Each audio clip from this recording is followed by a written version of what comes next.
Hi, this is Dr. Ben Morrill. Welcome to episode 60 of Reptile Genetics Weekly. Got some cool topics to talk about today.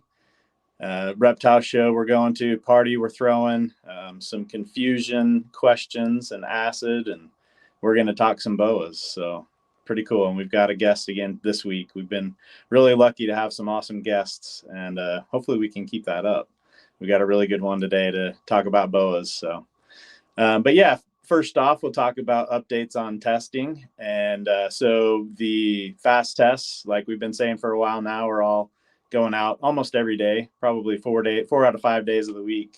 We have results going out for those, and that's going really well. Really happy with that. And thanks to all of you that have posted when you get results next day and how happy you are. We love seeing that. It took a lot of work to get that all set up so that we could have that turnaround, and we're really pleased to see how well it's helping you all. So the days of having to wait and wonder if you're going to get your results before a show hopefully are gone. So that's a big happy part of this. Then the panels, I am setting up another run. So those results will probably be coming out sometime this weekend. I'll get them analyzed probably Thursday, Friday, and then we'll get them updated probably through the weekend, hopefully Monday at the very latest. So those are coming pretty soon. And sex determination, we're still doing a couple times a week. So it's usually 3 to 5 business days. That's still going well for both ball python and clubrids. Yeah, that's what I got for sample updates. Kayla, how are you doing? Hey Ben, I'm doing great. I've been busy trying to get baby snakes to feed. Two of my hatchling rat snakes are feeding. The other two are scared of their food still, so that's fun. I'm trying all the tricks, the scenting, about to get some live pinks going, and it's so if there's any like mice breeders in Southwest Virginia who might be able to hook a girl up with some day-old pinks, let me know. But oh, and I also got to see a rat snake surgery at the other job recently. A rat snake came in. She had swallowed a golf ball in a chicken coop, and so I got to see like I got to see the surgery, put her under, popped her open. And even before like we had gotten into the GI tract, you could just see Spalding in there. That's not the kind of egg that digests well, that's for sure. No. Luckily the finder was really good though. She realized what had happened and was like, oh my gosh, poor rat snake. And now she knows to either nail the golf balls down or to glue them into a triad. That way silly snakes won't swallow them. But she's Miss Rat Snake is recovering very well over there, but good. Rat snake's getting into predicaments, the usual. So life's been good. So what's on the docket for today? I know we've got some exciting news from MorphMarket. Like last month we had the pick 4, and then MorphMarket came out and said, hey, we got something else for you. So you want to talk about that? Yeah. So for the whole month of June, we're able to do 25% off of any test. So the bulk discount we were giving before, where you needed to order at least 10 tests to start getting that discount, for the month of June, that's gone, and you just automatically start at 25% off. Nice. So if you just order through MorphMarket, that's the only discount you're going to get. So if you order 20 or 30 through MorphMarket, it's going to be that 25% discount. Or if you order just one, it's 25% discount. Sweet. But if you are going to do like 50 or 25, 50, 75, something like that, and if you know, hey, in June and July and August, I'm going to have 70 that I'm going to want to test, you certainly can send an email to Sean at raregeninc@gmail.com, and he may be able to give you an even better discount than the 25% if you are doing a fairly large bulk order. If you're doing 10, 15, it's probably going to stay the 25%. But if you're doing a whole bunch, this is a really good time to purchase those, because you'll get that deeper discount. Then when we get to June, July, and August, we probably won't be able to offer as much of a discount, because we're going to have a whole bunch going through. And so this is probably the better time to get your tests purchased if you know you're going to need to run some. Yes, and we really like to work with you guys when we do these big orders. So definitely worth a shot. Yes. So Ben, you got some travel coming up at the end of the month, right? Yeah, both Sean and I get to go to the Pomona show again. So the end of this Cool. 29th and 30th. So any of you heading to the Pomona show, we will have our own table, and we'll be next to Dark Cloud Reptiles again, Randy. And so yeah, we're excited for that. It's going to be a fun Awesome. show. And so last time that I went, it was just me. But I got to go the day after the show. I got to go to Tortugo Brewing. So Randy introduced me to Joe, that's part of owner of Kovac Reptiles and also Tortuga Brewing. And I got to go, and he had a really cool story. I really enjoy seeing people that love what they're doing and have really built something. And he did that with Tortuga Brewing, built it from the ground up. Very cool story, working for a larger corporation and then deciding, hey, I want to do this on my own, and just starting with nothing and building it up. It's very cool, inspiring, and it's really fun to see him at his brewing place. He's very happy and very confident what he's doing, and he even made it through COVID times, which is difficult. But anyway, we have a little video I had to record with him so that we would make sure we had a little promo with him. But we wanted to go back, wanted to take Sean back, and actually Joe had the idea, let's throw a party. So we've got a video here where we talk specifics about that. Sounds good. All right, so I'm here with Joe Kovac of Kovac Reptiles and Tortugo Brewing. Hey guys. Yeah. And he's got some good brew going right now, huh? Absolutely. Yeah, so like we were just talking about, I got to spend some time there the last time I went to the Pomona show, and Joe had a great idea, said, hey, next time you come, let's have a party. So just really briefly, Joe, if you want to, just in a minute or two, just tell a little bit about how long you've been there, and you're like, what, 10 minutes from LAX? Yeah, we're just around the corner, about 10 minutes from LAX, in Inglewood, California, not far from the new stadium as well. We've been here since 2018. Yeah, June 30th will be 6 years open. Wow. It's been a crazy ride going through COVID and everything, but came out on top. Tortoises are tough. Awesome. Love hearing that. And so what we want to do for people is, and Joe actually just talked with Sean. We just set this up. We're like, hey, let's record something. So it's going to be 5 to 9. This is the Friday before the Pomona show. So that's like what, the 27th or something? 28th, I think. 28th? Whatever's a Friday. It's the Friday before Pomona, the 28th. 28th. From 5 p.m. to 9 p.m. You come and let them know you're there with the reptile group, the RGI group, and you'll get free beer. So, yeah.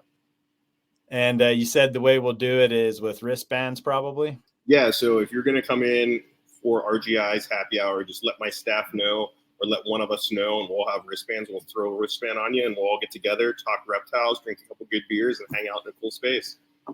Awesome. And we were talking briefly before. It's important to let people know that it is a family-friendly atmosphere. You are permitted to have kids there. You said you do birthday parties and things. Yeah, we've had like first birthday parties here, and everything from retirement parties to children. It's a craft brewery. It's not a bar. It's not a restaurant, but we do have food vendors 7 days a week. On that Friday, we're gonna have a really cool Japanese yakitori like skewer pop up. So if you're hungry, they'll have food going. Cool. Yeah. So it makes it really convenient if you're flying into LAX or driving anywhere near the LA area. It's really easy to just pop by, come say hi. Both Sean and I will be there, and Joe will be there, and hopefully a bunch of other reptile people will, and get some free beer. Yeah, it'll be a great way to like kind of kick off the weekend after all you guys traveling in, after you set up, come by, or on your way into town to come by. Should be a nice like kick off the weekend, set up, get us going right. Awesome. Yeah. Well, we appreciate it. And I guess the other thing to let people know is you will be vending also, right? Yeah, I'll be vending Kovac reptiles. We do New Caledonian geckos, Western hognoses, ball pythons. Yeah, I think we're pretty right next door to you too. I'll be between you and Dark Cloud. Nice. Yeah. Awesome. Well, come by, get some free beer, and then come to the show and say hi to us there too. All right. Thanks so much. Yeah, man. Thanks for having me. Looking forward to it. Awesome. I'm really sad I'm not going this year, but next year I gotta be there. That sounds like so much fun. I think you do. I know that Sean, when he talked to him, he's saying he's really excited that Joe makes some good sours. So he's looking forward to that. And I think you said before you like sours.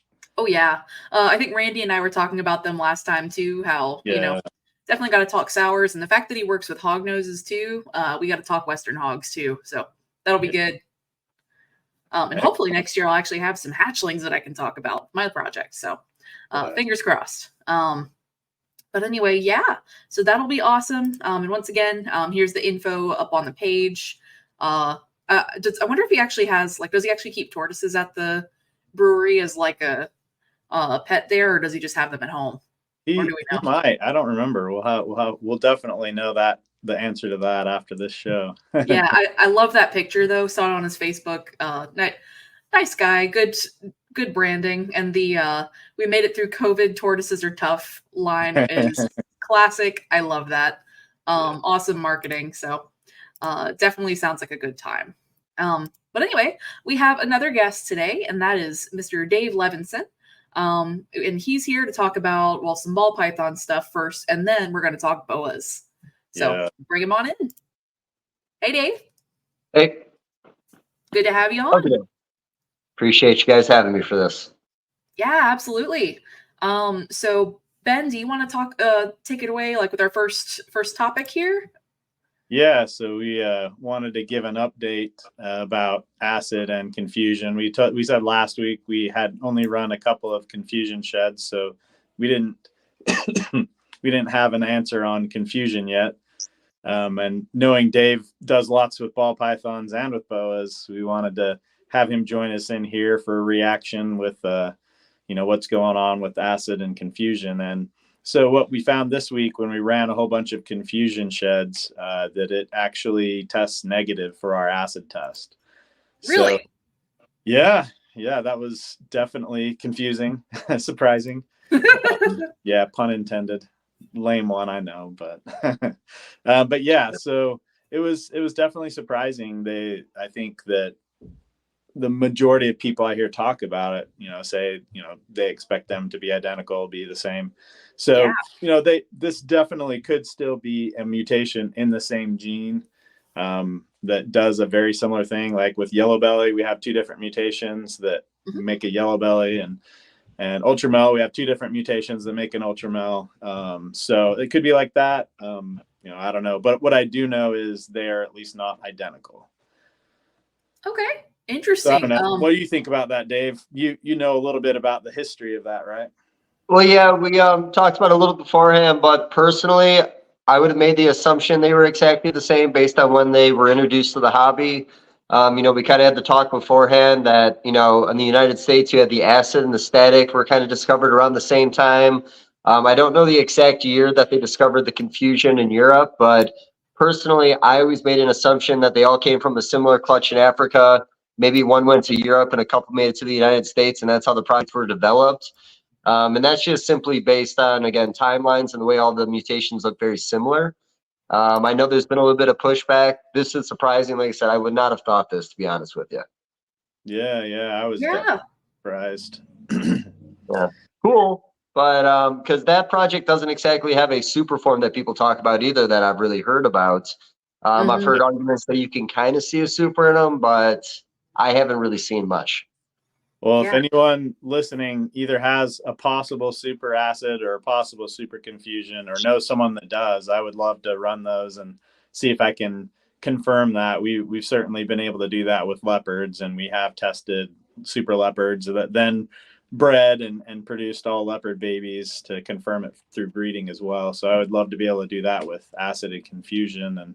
And we do have a test that does detect the confusions pretty well, but it's not good enough to be, available. But just so you know, if you are sending in a test for an animal for the acid test, if it's a confusion, it will test negative. So that will make it a little bit complicated, but that's kind of the thing that we're learning. The more ball python genetics we do, the the more we learn that there's a lot more layers to it. Some things we think are the same are actually different. Some things that are, we thought were different are actually the same. And so it's kind of a fun storyline, definitely learning lots and gives us lots to keep working on and talking about. So that's definitely pretty fun.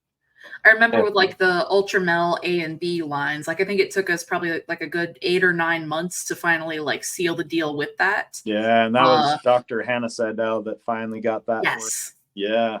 So sometimes it takes a little, I mean, yeah, there's more to it than meets the eye, as we as breeders often find out.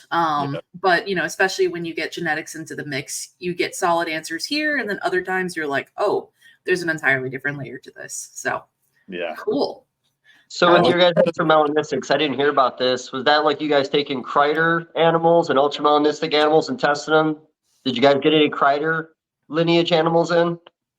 If we did, they didn't label them as such. So I don't know. There's people that have asked that question, but all I had were sheds that said Ultramel or het Ultramel. So I don't know. I do know some of them were animals like from people in Europe that got CITES and sent them over, and I think that they get a little bit more of, I think it's the Ultramel B. They get a little bit higher percentage of those in general in Europe. We get a little bit higher percentage of Ultramel A, but thankfully now we can test for both of them. So when you pay for an Ultramel test, we're actually running 2 tests. When you pay for a yellow belly test, we're actually running 2 tests. It's not as simple as it seems for those. And albino, there's 3 different tests really because of candy. So there's candy / toffee, and then there's 2 different albinos. One's a base change, and another one is a larger. It's a different type of change that we have to test for. So none of it's easy. So the let's say the A and B, is this similar to the conversation we had about DGs, where A can be bred to B and you still get a visual? Yeah, they are compatible, and it's from the breeder standpoint, you can't see the difference. But when we're testing, I can get if I test for Ultramel A and Ultramel B on a known Ultramel, I can get homozygous for A, or I can get homozygous for B, or I can get het for A and het for B. And those to the breeder all look the same. So okay, interesting. Yeah. Ooh. Yeah. So, whereas with Axanthics, that's not the case. There's at least 3 different non-compatible lines or types of Axanthics and ball pythons, and maybe we'll find more, but definitely at least 3 different ones. So it's kind of funny, these things can be complicated. yeah. No, the Axanthic one was actually really fascinating. I enjoyed that video. I think that one was surprises in some things. I sent you some pictures of some old stuff from Kahl back in the day, making Axanthic pies from old lineage animals. So there was kind of I had a feeling about that, but the black Axanthic and SK, I never would have guessed that. I don't think anybody would. I don't know if many people considered that. So I thought that was really neat. Yeah. That was another one that I did not expect at all. I was just running all of the Axanthics people had sent in for, all the Axanthic tests that we were working on. And I just saw all of the black Axanthics were testing identical to the TSKs. And I was like, wow, this is crazy. That's cool. We'll make a comparison of that later, because we're going to talk about a couple of the anery projects and Boas that we might start seeing comparisons that they might be the same. Yeah. Well, let's jump into it. Do we have anything else, Kayla? No, I was about to say, let's jump into Boa stuff. Yeah. We've been asking for more Boa sheds lately. You've probably seen this visual with some really pretty animals produced by John Bannister. He was kind enough to let us use his pictures for this. And we been getting an uptick in Boa shed submissions lately, or? Definitely a lot more people talking about them. Good. We got lots of shares for this visual this last time. I think it was even. Yes, we did. Yeah, it was a lot of shares. So I think a lot of people are learning that it's something we're working toward. Yeah. But for those of you watching this that haven't seen, some of our earlier videos, and obviously genetics is a world I've been in for just as long as I've been doing breeding with reptiles. And so sometimes I forget, people don't know kind of the history from the genetics side, but really for us to be able to develop a test we have to have known samples to start. So we literally cannot do anything unless we have people help by sending in sheds. So if we want to develop, a sharp strain albino test, we have to have known albino sheds come, and then known sheds that do not have albino. We know neither parent has any albino in their lineage. And we sequence a whole bunch of those. We sequence the whole genome of all, let's say there's 40 albinos and 40 we know have no albino in their lineage. So we get those all sequenced, and then we have some software that helps us be able to compare the DNA from all the albinos to all of the non-albinos. And then it tells us, okay, here's a specific genetic marker that's in all the albinos, but it's absent in the other group. And so those ones we get back and we know that exact sequence, and that's what I designed tests for. And so maybe we'll get 3 or 4 or 5 good markers that are only in albinos and not in the non-albinos. I'll design those tests for those. Let's say there's 5 of them, and then I'll get like 100 sheds that are, either known albinos, known het albinos, or known to not have it. And then I do the test just like I'm doing it for a customer. And I make sure that that test is correct on all 100, whether it's calling for homozygous, heterozygous, or negatives. We want to make sure the test works right for all 3. And that's when we can finally make a test available. So when Dave mentioned, this was like, yesterday or the day before, he's like, hey, I really want to, get some Boa tests going. I spend 5, 6, 7 years raising females up. I want to do this. I said, okay, let's make a video. So there hasn't really been a lot of build up to this. We're just like, hey, let's do this. Let's let people know we literally can't do this without you. And, Dave, happy to come on and give some ideas of, maybe what would be the good first test to do. And then also some really interesting genetic questions that hopefully with testing in the future we'll be able to answer. Yeah, and you sent some and you sent some links our way as well. So whenever you want me to pull up one of those, let me know, and I will do that. Yeah, no, of course. Just kind of like a little intro, because like we talked about, this was more to like kind of hype it up a little bit, get people interested and see the potential in this. Like you said, we raise some of these animals up for 4 to 6 years before we breed them, and past that's pretty damaging to you when nothing proves out. Yes. So like when you went back and you mentioned, let's say the sharp albino test, when people start sending these sheds in, you don't want to have a sharp albino shed with a codom in it. You don't want it to be anything else. You want it to be just sharp albino, or does that matter early on?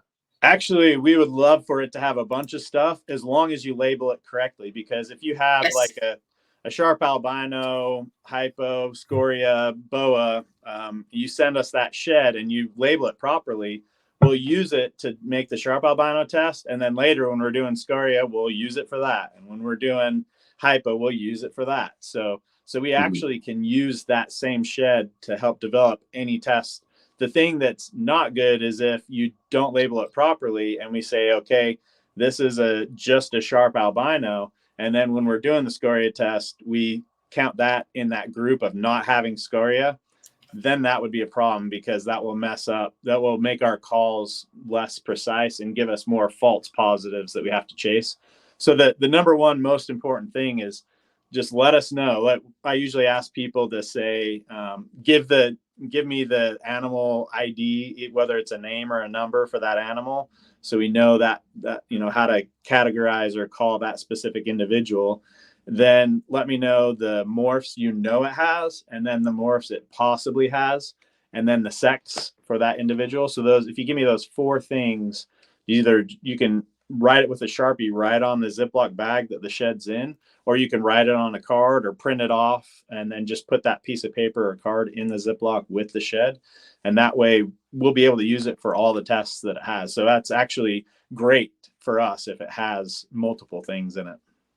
Okay, cool. I will say, and I make the joke in Boas, because I've run into this a little bit myself, is, in corn snakes, when you breed them together, you find out they're het for everything. And you start getting all this stuff you didn't realize were in your animals. I've had a few run-ins over the last couple of years where I've bred a VPIT positive albino to a ghost jungle female just to make double hets for T Snow. And then that litter had Kahl albinos in it. Made no sense. I've had times where I've bred het to het for Sterling, and I found out they were actually triple het for Sterling albino and erythristic. So, a lot of things might not always get labeled. There was lots of pos tests that were treated as normals over the years. So I'm sure you're going to run into a little bit of that where there might be some that has multiple other genes in there that people don't even realize just because. But no, like I said, I think this is exciting because, again, I put a lot of years into pos tests and I've failed because it didn't work out the way I did. And, there's a couple other genes I want to bring up. Like I did send you an email, it was a moment ago, labeled Marin. Marin was unique pastel looking animal from back in the day. When bred together, it made a super form, which looked a lot like our blood boa. And we kind of gave up on it. I know guys like Jeff Ronnie got males in, or at least one male in. And I think last update years ago was 9 years of trying, but it wouldn't breed. So on top is just your simple Marin. And that's your super form. But in boas, we have so many line bred pastel projects that I can make an animal look like a Marin using other pastel lines without it actually truly being a Marin. So, that might be something where it's an old project. I think it really didn't get utilized in the hobby. But if we can isolate that gene, because I think there was some confusion where animals were being sold as Marins, but they weren't really Marins because, again, there's just so many pastel genes floating around in boas. You make a really nice, pretty boa that's pink, and you just make the assumption it was a Marin. So, that could come in handy if that project comes back to life. I know Mandarin belly is an old school gene. I know a little bit about it, so I don't want to overspeak on it.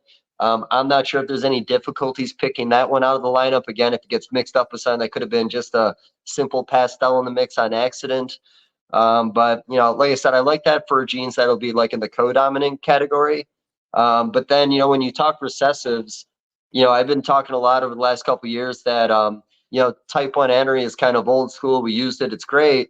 But the RDR black-eyed anery, in my opinion, is better. I think the results are better. I think it makes a better snow. We got our black devil boa, which is our IMG version of it. Overall, I like the animal better. Even like basically Boa did the blizzard boas back in the day, which was the black-eyed anery to a sharp albino and the Kahl albino. So, early on, I'm sure some black-eyed anery tests would be awesome. I was going to reach out to Mike at Basically Boas, encourage him to send some stock in for sheds. I know he was an early guy in the project. But, we were kind of discussing, like, where would you want to start? And, black eye or the RDR is definitely one I'd want to start at just because I think that's going to be something that people incorporate into their collections over the years.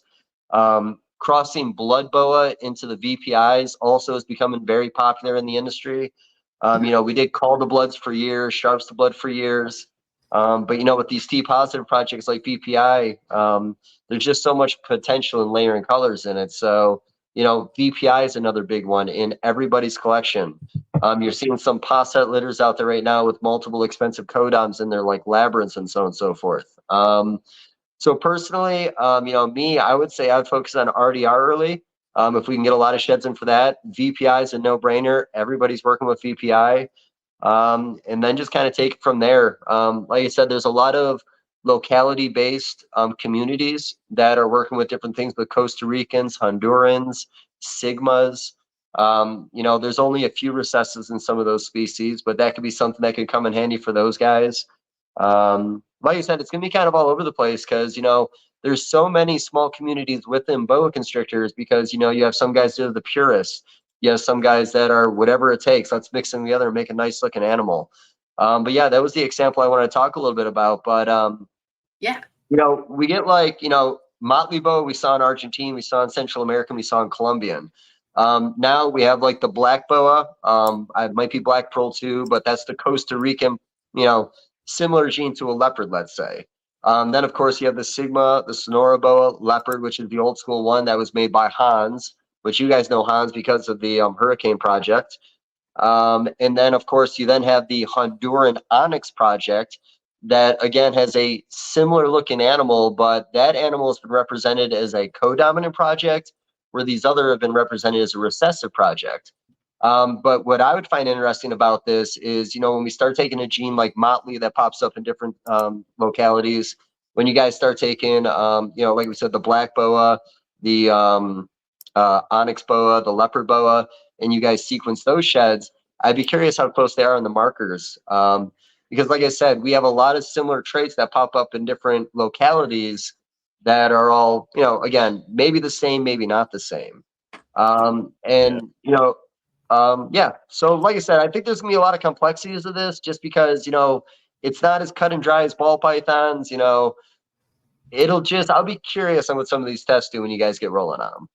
Yeah, we were talking a little bit before we started. That's part of the complexity and intricacies with boas is, like you said, there are, you know, similar looking mutations that are in different populations that as breeders, it sounds like are mostly kept separate.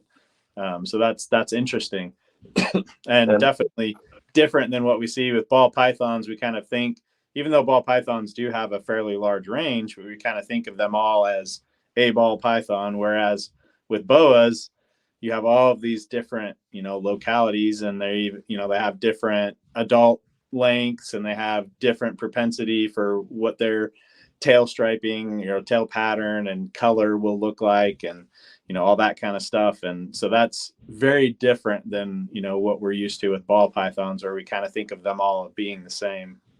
No, for sure. And, you know, another one that kind of threw us for a loop, and you just brought the picture up, but that was the Celtic boa. And, you know, we had a discussion where X amount of years ago, somebody had bred a motley boa to a Celtic boa, and they had made what looked like a super motley, an all black snake. At first, it was thought that it could be something Parco related. I threw a hypo in there too, because that also falls into the same allele. Okay. I think there's one more, a dark picture in there of the motley boa, but most of the boa guys know what a motley boa is. Yeah. So long story short, you know, those animals were bred together. I believe on the first pairing, on the male side, it was motley, and on the female side was a Celtic. But when it made that smoke boa, the all black, there was confusion there. You know, there was talk about parthenogenics, you know, reverse parthenogenics, one of the conversations that were had. And then the following season, the breeder went and reversed the pairing, and the female was the motley and the male was the Celtic, and you got the same results. But that's one that I really wouldn't have thought would be allelic. And again, even hypo being thrown in the mix with the motley.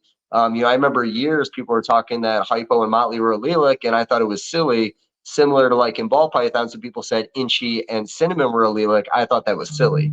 But, you know, that was definitely a cool one that, you know, for the allelic side of things in boas. And then on the other side, we talked earlier about the Paradigm Project. Yeah. And that was another similar one early on where it was taking arguably a T negative to a T positive and made a visual in the first pairing as in the Paradigm. And that was our first allelic recessive that we discovered in boa constrictors. And, you know, again, it's a bad joke, but I always say that, you know, the ball python community adopted that word a few years ago, and now everything's allelic, where boa community has been talking about allelic genes for at least 20 years. But, you know, Boehm and Carmel is definitely one that I think has a lot of potential too. You know, it's an old mutation, but it got so strung into the Paradigm Project that, in all honesty, I would love to separate Boehm and Carmel out and chase that avenue for a T positive. And, you know, with your testing, you know, we talked about parahets, where, you know, it's either het sharp or het Boehm and Carmel. You know, something like that could come in handy if people are trying to pull the Boehm and Carmel gene out of their Paradigm projects and maybe take that avenue. Save them time, save them money. So, you know, I do think there's a lot of things that we can utilize this in the boa community. And again, mainly just for the time saver. You know, most boa breeders don't rush their animals up to breeding size. You know, there's not really the rat race in boa constrictors like there is in other species, just because it doesn't happen as fast. Yeah. And again, we have plenty of them, they're giant litters. yeah, very large litters most of the time. Until you start talking about like your Hondurans or Costa Rican, some of your smaller locality animals. But yeah, I mean, I've heard boa litters, you know, most of them are going to be 20 to 30, especially if your animal's got some size. I know I've heard some old school guys talk about 40 to 50 in some litters, and maybe I've heard about 160. But, you know, like I said, 22 to 24 is typically the average I find for an animal that's bred at least one time. And, you know, another thing too, like, ooh, sorry, That's okay. not so much for a controversy side of things, but like, you know, one of the discussions is I sent you pictures of like the Spectre boa and the Carbon boa. You know, those are two different projects. Yeah. With two different breeders. Sorry, I don't remember everybody's names. I'm always shitty with names. It's okay. But you know, there's been talk on whether or not both these could be the RDR. That being the Carbon, which is a beautiful animal, and that being the Spectre. You know, lots of similarities. Of course, you get that really dark black eye. But, you know, one kind of, you know, similar to me talking about breeding a VPI to an anery and making T negative albinos for no reason because I didn't realize my animals were hets. I was kind of questioning early on with the carbon project if that could have been something similar, and some of the arguments back and forth of that about what the difference are when it comes to the overall look. Sorry, I feel that one, as in that one right there, the carbon has a little more possibly Colombian blood in it, which gives it a little more of a cleaner appearance, where the Spectre boa kind of has sometimes a little more of a grainier look, a little more of that Central American influence. And I was wondering if that was the difference. And there's also been discussions with that gene if whether or not it could just be an allelic RDR in a sense, two completely different ones on the same allele, maybe, would be compatible at that point. But when we talked earlier about the RDR black eye test, that could come in handy to kind of figure out what we're dealing with there. So like I said, I love the idea of this. We brought up axanthic ball pythons earlier. Some of these axanthics that you never would have thought would have been related ended up being the exact same thing in ball pythons. Mhm. And then other ones were not. I think there could be up to 4 different axanthic lines in ball pythons. Also in the same discussion of the RDR, I've always referred to RDR as more of an axanthic trait, not an anuarthristic trait, based on what looked like the blizzard boa that had a lot different look than what you got from the type 1 anuaries. So yeah, like I said, I'm excited about this because it's going to save me time. Plus similar, in ball pythons, I always talk about how, the shed tests are like a cheat code. Or not a cheat code, no, I don't remember how I said it, but yeah, it's just, Blueprint. I can take a quad het male in ball pythons if I can't afford that quad het visual, and I can breed it to a bunch of stuff and test my sheds and produce quad het animals on nickel and dime. Similar in boas, where people are trying to maybe get a little further and faster in a project, they can make pos hets without the fear of wasting 5 years of their life. So I like the idea that's coming here, and mainly because of the time. And honestly, I kind of want to hear about what some of these results are. I want to hear about what the similarities are, what the similarities aren't. I'm curious if some of these T positives in Argentine or Costa Rican or Honduras or maybe could be the same, even though they're completely different. Like I said, I think there's gonna be a lot of things that are gonna be interesting if you're a nerd about this. But the main thing is we're gonna save time. Oh yeah. Yes. Save Yeah. time and be able to focus your projects and have less litters full of animals that you weren't trying for.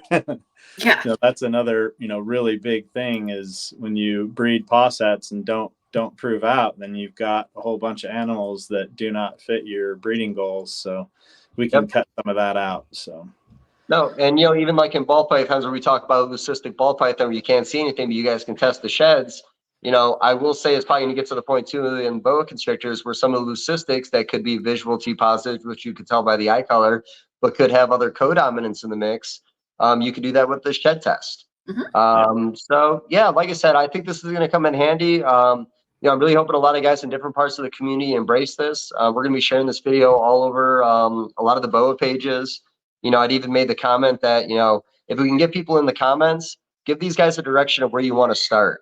Where I say that I think RDR is a good start and BPI is a good start, blood's a good start. What do other people want? Do we want to move into little locality stuff? Like, what do we need?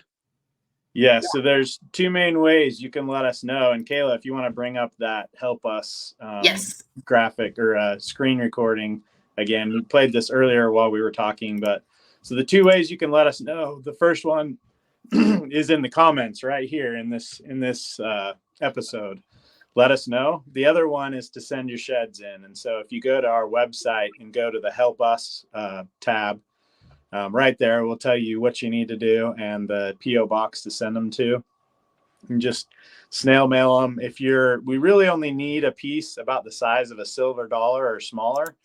And so you can put 3, 4, 5 in a Ziploc bag, and that's just one stamp. So, it's pretty cheap to do, pretty easy. And the sheds, as long as you remove them, the biggest thing that you worry about with collecting sheds for genetic testing is you don't want them to stay wet or in like a humid, moist environment for very long.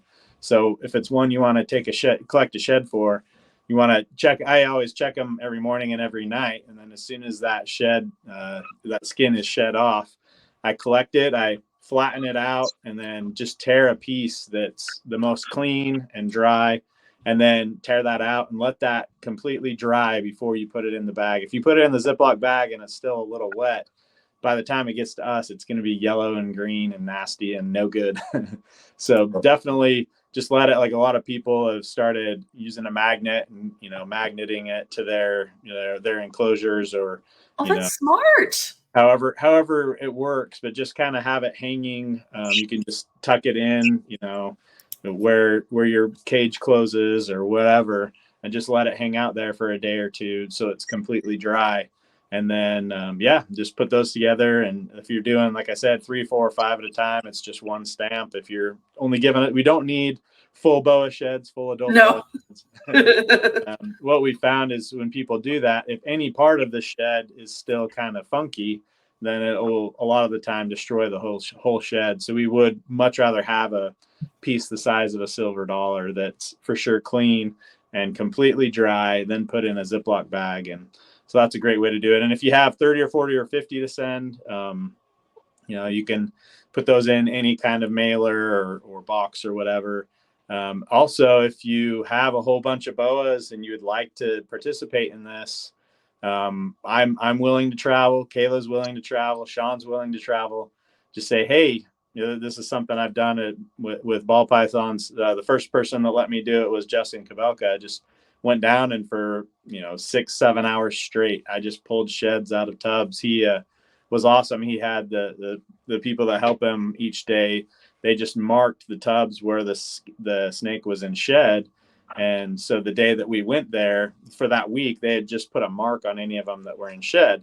And then the day we went there, all we had to do is go to the tubs with that mark on them. And, it was just shed after shed after shed. So we're happy to come and do that too, if that's helpful. But and anyway, we can do it. Clippings too. What's that? I said, and we can collect scale clippings too.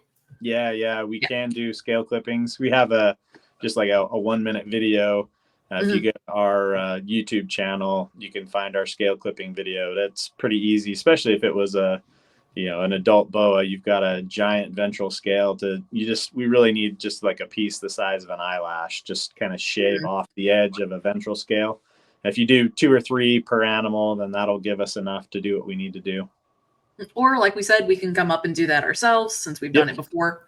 And also it's really cool to see your animals. So, Yeah. Or at the Pomona show, you can say, hey, come to my table and get some scale clips. We can do that. Yeah. And if you're coming to the Pomona show, you can bring your sheds, any of the sheds, and you don't have to mail them to us. Just bring them to Pomona. We'll also be at the October Tinley. You could just bring sheds there. Same if they're ones for ball python testing. We have tests already. You can bring paper tests and just bring them to shows we'll be at, and we'll get them run the Monday or Tuesday after we get back. So you will have results within a couple of days. And then any of them that are for new boa tests, we'll collect those. And when we have enough for a specific mutation or morph, we'll get them run and designed.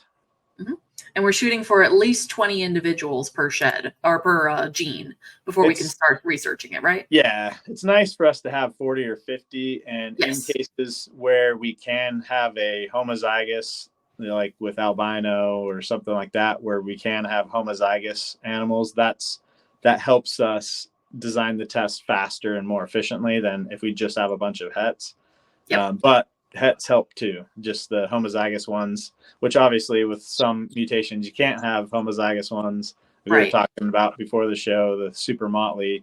You can't make a bunch of super motleys, so you certainly don't want to try. Because they don't do well. Yeah. So anyway, get those sheds coming. Let us know what you're interested in by the comments here in the show and by sending sheds in, and we'll get going on it. Yes, please. And before we call it a wrap, we do have a segment that we haven't done in a little bit, but we want to bring it back. And that's why I do this. And since we have Dave here, we want to ask you, putting you on the spot a little bit, but, like what keeps you coming back to the reptile hobby? What keeps you here after all these years and after all the ups and downs? What makes it worthwhile to you? It's all that I know. Fair enough. I don't know. We all kind of come into this differently. I was one of those little kids with a bucket when I was 5 years old, catching whatever I can get my hands on. Yep. 2002, I discovered mutations and all that kind of stuff, and that fascinated me. I did a lot of art in high school, and I kind of left it in high school, but just between my like for animals and my like for art, this hobby was just kind of perfect for me. But yeah, the animals, and we talked herping beforehand. It's not even just like the breeding aspect. Anything animal related, I've just always been kind of all in. But no, like I said, I've always just found a niche in this hobby. I've always enjoyed it, so I'm going to keep on rolling until it's over. There you go. I like it, and I feel like most of our there we go. Most people who we ask this question to, it's like, yeah, I was that kid that was always picking up animals in the backyard as a kid. It almost always starts with that, and I love that. Yeah. So you get your kids out in the yard with buckets, I guess. Oh yeah. All Much right. better than video games and sitting on your phone all day. That's true. All right. So do y'all have anything else before we call it a wrap? Nope. Just thanks so much for coming on, Dave, and all of you watching this at Boas. Send us your sheds. Yes, please. Well, appreciate you guys having me.